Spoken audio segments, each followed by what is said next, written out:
dia, paz do Senhor Jesus, meus amados irmãos. Estamos aqui com aquela grata satisfação de poder novamente trazer um trecho da Palavra de Deus. Hoje nós queremos nos ater a uma vida de santidade. E para isso estamos tomando como base o livro de Gênesis, no seu capítulo 37, do verso 1 ao 11. Algumas coisas importantes sobre uma vida santa. A primeira é que é um dos maiores ensinamentos bíblicos. Nós sabemos que a Bíblia é um livro que nos traz um entendimento completo de uma vida cristã. Mas particularmente, nós entendemos que uma vida cristã é uma vida de santidade. Nós todos sabemos que uma vida de santidade é uma vida separada deste mundo, né? E a Bíblia, ela traz no seu bojo todo esse entendimento e ela incentiva essa separação do mundo, né? Depois nós temos que entender que a vida santa também, ela está embasada na vida pública de Jesus. Então, Jesus não só pregava uma vida de santidade, como ele demonstrava essa vida, né? E nós sabemos que no período aproximadamente 3 anos, que foi a pregação do seu ministério, ele se tornou uma figura pública relevante e exemplar para todos. Porque a vida do cristão, ela tem que ter esse entendimento, ele tem que ter uma vida correta ao ponto de se tornar exemplo para os demais. Porque como você pode pregar acerca de uma transformação a qual você não vive? Então é muito importante. E Jesus foi um exemplo clássico de ter uma vida pública de santidade. E não só Jesus, como seus discípulos. Assim o fizeram também, assim falaram acerca de uma vida de santidade, conforme João 17:17, Tessalonicenses 4:17. Uma infinidade de pessoas que puderam anunciar essa vida santa, mas também tendo no seu próprio viver o exemplo disso. E os discípulos também assim o fizeram.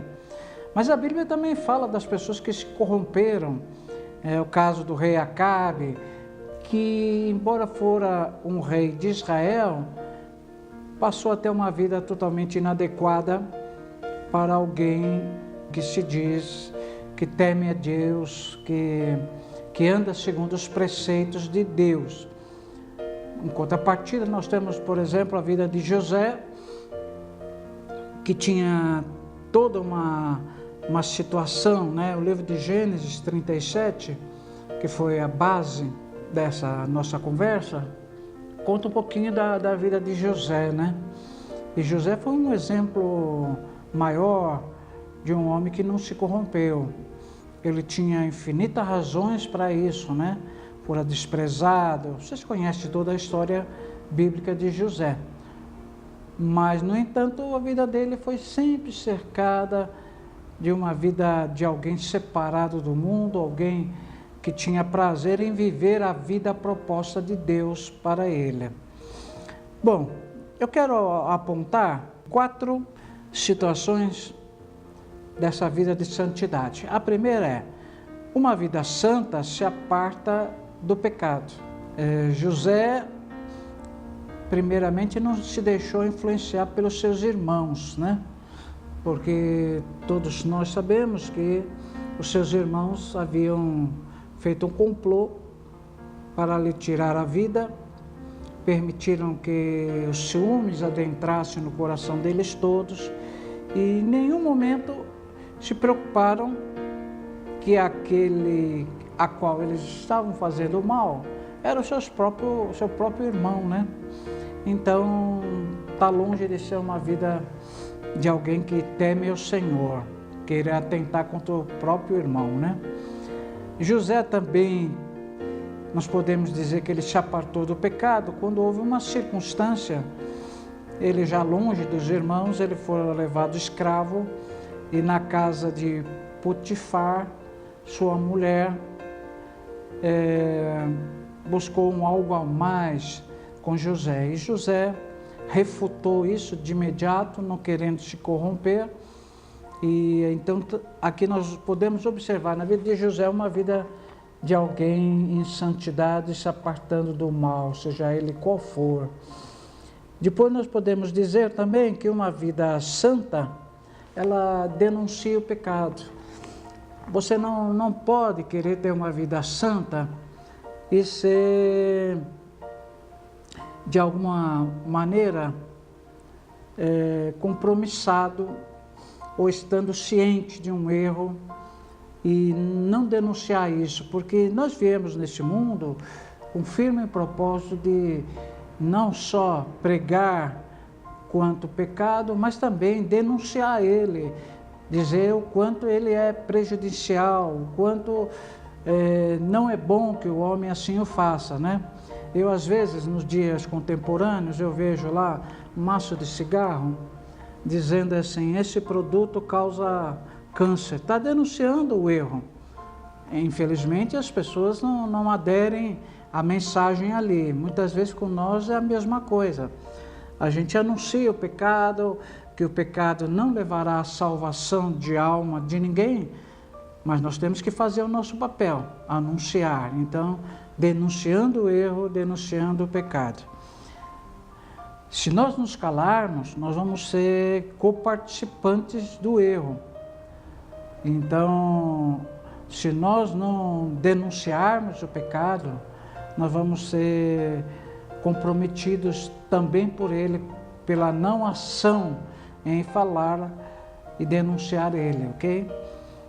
E caminhando assim para o final dessa reflexão, uma vida santa é usada por Deus. Então, se você observa no teu meio alguém usado por Deus, você pode ter certeza que essa pessoa, assim o é, usado como uma ferramenta, como um instrumento de Deus, porque ela tem uma vida de santidade, ele fez uma opção por servir a Jesus de uma forma íntegra, total, completa, né?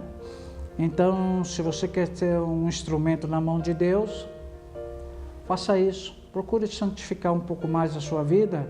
Você vai entender que Deus tem prazer em usar aqueles que têm feito da sua vida um verdadeiro altar para Jesus. E eu termino dizendo que uma vida santa esquece o passado, porque quando a gente faz uma analogia acerca do passado, nós estamos falando do velho homem, do pecado original que nós tínhamos antes de aceitar a Cristo. Porque o Evangelho nos mostra que quando aceitamos a Cristo, nós devemos abandonar o velho homem e iniciar uma vida nova, uma vida de santidade. Existe uma expressão que diz que todas as coisas contribuem para o bem quando amamos a Deus. As coisas contribuem para o bem a partir do momento que nós nos posicionamos. Nós passamos a ter uma vida diferente da qual nós levávamos. Sendo assim, eu digo para todos vocês que me dão a honra de me escutar, permita ser usado por Deus numa vida de santidade, uma vida que vai te proporcionar a alegria de fazer a vontade de Deus, ok? Um grande abraço para você, até um próximo programa, segundo a vontade de Deus.